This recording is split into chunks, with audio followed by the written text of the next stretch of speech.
Eu acho que qualquer pessoa que se interessa por mangá, se interessa por desenho, geralmente tem vontade de fazer um mangá próprio. E é óbvio que quando você está do zero, o seu maior sonho, o seu maior desejo é tentar fazer o seu primeiro mangá e ver ele ali na sua mão. Então é sobre isso que eu vou falar no vídeo de hoje.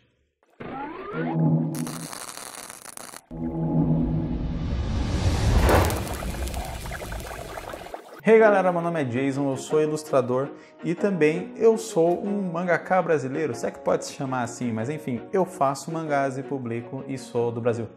Então acho que talvez dá para definir desse jeito. Hoje eu quero falar para vocês como foi o meu processo para fazer o meu primeiro mangá e quais dicas eu posso passar para vocês que vocês também consigam começar a fazer, a produzir de fato as histórias que vocês têm vontade até publicar várias, né? Eu fiz aí saí do meu primeiro mangá, porque todo mundo começa do zero, e hoje eu já tenho cerca de mais de 10 títulos diferentes de mangás. Quando eu digo títulos diferentes, não é só porque eu mudei o título, são 10 histórias diferentes. Entre elas aqui, eu consigo, por exemplo, pegar 3 que já estão impressas. Tem Hooligan, tem Makai Meio, tem Free.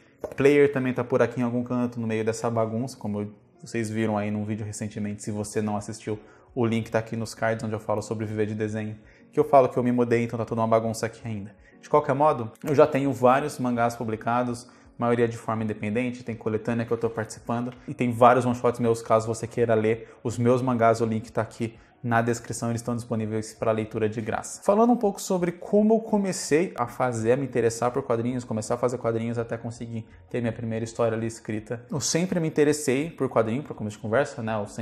Eu aprendi a ler lendo quadrinhos, lendo Turma da Mônica, me interessava muito por Menino Maluquinho e outros quadrinhos do Ziraldo, enfim, Turma do Pererê, etc. Desde essa época eu sabia que eu queria trabalhar com quadrinhos, era isso que eu queria fazer quando eu me tornasse mais velho, então não demorou muito para eu começar meio que fazer ali minhas próprias histórias, etc., com aquela qualidade maravilhosa que vocês devem imaginar. Sim, todo mundo começa do zero, meus quadrinhos iniciais eram uma bela de uma porcaria, mas faz parte do processo de aprendizagem. Certo, à medida que o tempo foi passando, eu ia produzindo algumas páginas, ia fazendo alguma coisa ali, outra coisa ali, só que tinha um grande problema, um grande empecilho, que era eu não conseguir botar uma história para frente por tempo suficiente até terminar. Então eu sempre começava algo e nunca ia até o fim. Eu geralmente parava na primeira página, tinha uma nova ideia, começava outra história, tinha uma nova ideia, começava outra história e nunca saía da primeira página. Quando eu tinha mais ou menos uns 10 anos, eu fiz um curso de desenho e aí o professor, como exercício, ele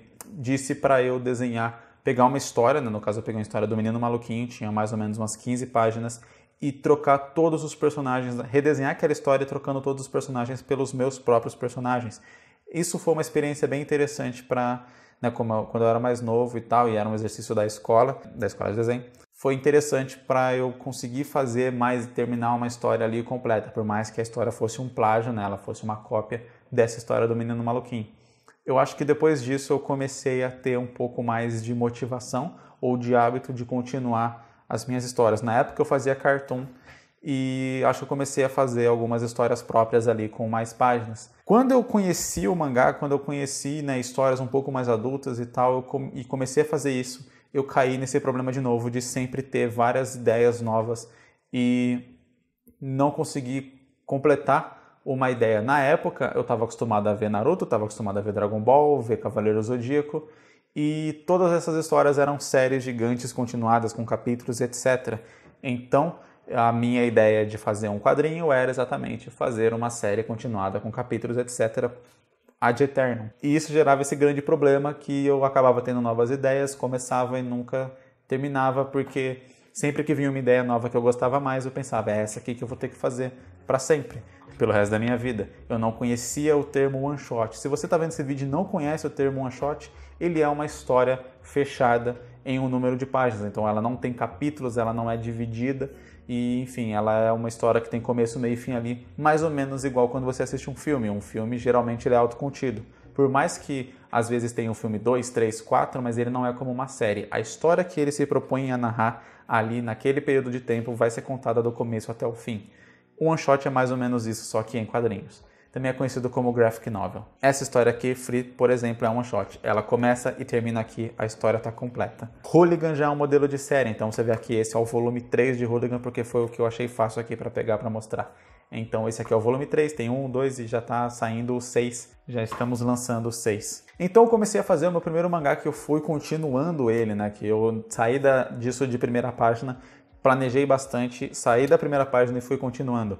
Se eu não me engano, eu fiz mais ou menos 20 páginas dele. Quando eu alcancei 20 páginas desse mangá, eu reli ele e achei uma bela de uma porcaria. E aí, o que eu fiz foi me replanejar e começar de novo.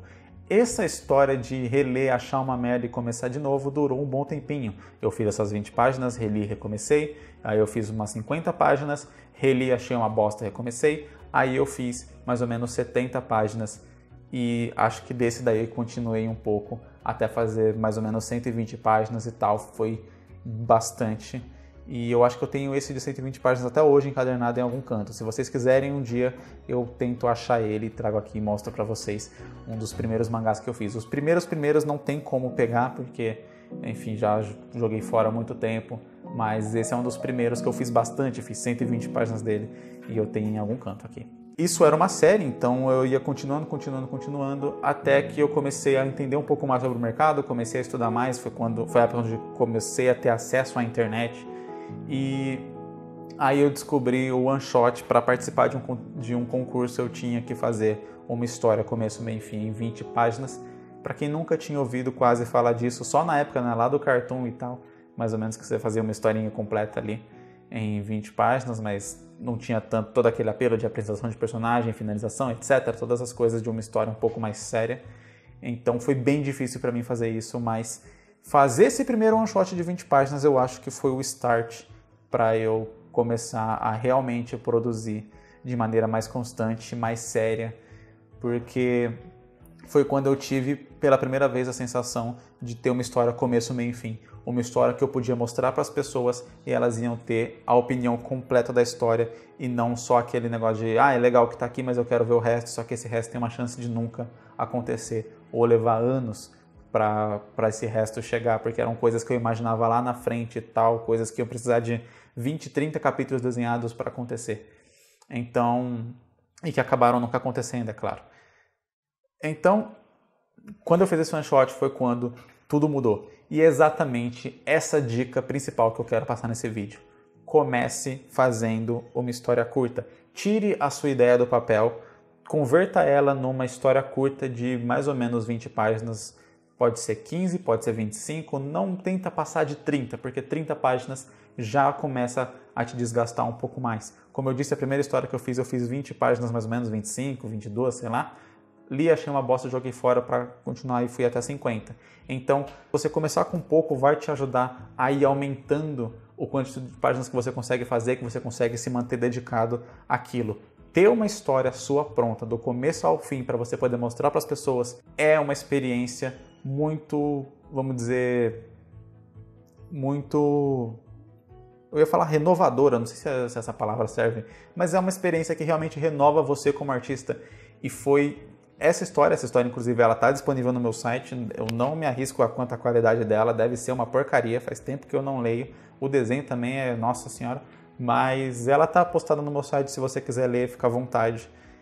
Chama Esker, mas tem a data lá que eu fiz no site, eu sempre especifico as datas que eu fiz as histórias. De qualquer modo, é o que eu aconselho para você fazer. Eu sei que você tem aquela ideia de fazer aquela série gigantesca, tudo mais com 1 milhão de acontecimentos, mas guarda essa ideia para quando de repente você já tiver feito outras histórias, já tiver concluído alguns one-shots, porque você vai estar muito mais preparado para poder tocar essa ideia adiante. E eu falo isso porque, por exemplo, vocês viram aqui no começo do vídeo, eu tenho Hooligan. Hooligan é uma série que já tem 6 volumes, cada volume tem 100 páginas, então já são 600 páginas de história desenhada, se você parar a pensar. Cara, é muita coisa, nem eu tinha parado a pensar nisso. Enfim, e ela tá aí mais ou menos na metade, então tem mais uma boa quantidade de coisa pela frente. E o que me garante que eu vou conseguir desenhar essa história do começo até o fim é o fato de eu já ter feito tantas outras histórias. Então, é o conselho aqui que eu deixo para vocês. Tem muita gente que tem facilidade em criar histórias, em criar várias sinopses, e o conselho que eu dou para essas pessoas é: coloque a sua sinopse no papel de uma vez por todas, porque senão você vai virar só uma máquina de criar sinopses e nunca vai colocar nada fictício, nada factível no mundo, colocar sua história, colocar aquela ideia para fora para poder compartilhar com outras pessoas. Porque acredite, uma sinopse não é lá muito interessante, por mais que a ideia possa ser boa, ela nunca vai chegar perto do que a história de verdade pode contar, o sentimento que ela pode passar e etc. Eu sei que talvez pareça duro para isso, falar isso para as pessoas que realmente acabam fazendo bastante sinopse e tal, criando um monte de ideias e coisa do tipo, e querem compartilhar suas ideias por aí e tudo mais, mas, cara, a ideia não vale nada se ela não for executada e bem executada por sinal. Então, às vezes tem aquela ideia maravilhosa, eu já falei disso aqui vários vídeos do canal, tem uma ideia maravilhosa, mas ela pode ser executada de uma maneira tão ruim que aquela ideia se perde. Em compensação, tem ideias que não parecem ser tão boas, tão promissoras assim, mas elas são executadas de uma maneira tão boa, a história fica tão boa que nem parece que era aquela ideia inicial. Então, não foque na ideia, foque na sua capacidade de fazer aquela ideia da melhor maneira possível. Enfim, então é isso que eu queria falar nesse vídeo aqui para vocês. Caso você queira acompanhar um pouco mais do meu trabalho de perto, me siga aqui nas redes sociais. Eu sempre estou postando coisa lá no Instagram, principalmente desenhos e tal, o que eu estou fazendo, o que eu estou trabalhando no momento. Eu tenho certeza que você vai gostar. E é isso aí, deixa nos comentários aí as suas opiniões sobre isso, suas ideias de histórias, o que você pretende fazer. E vamos aproveitar esse período aí que está todo mundo em casa para de repente fazer o seu primeiro one shot, que tal? Enfim, muito obrigado por ter assistido, valeu, falou e é nóis.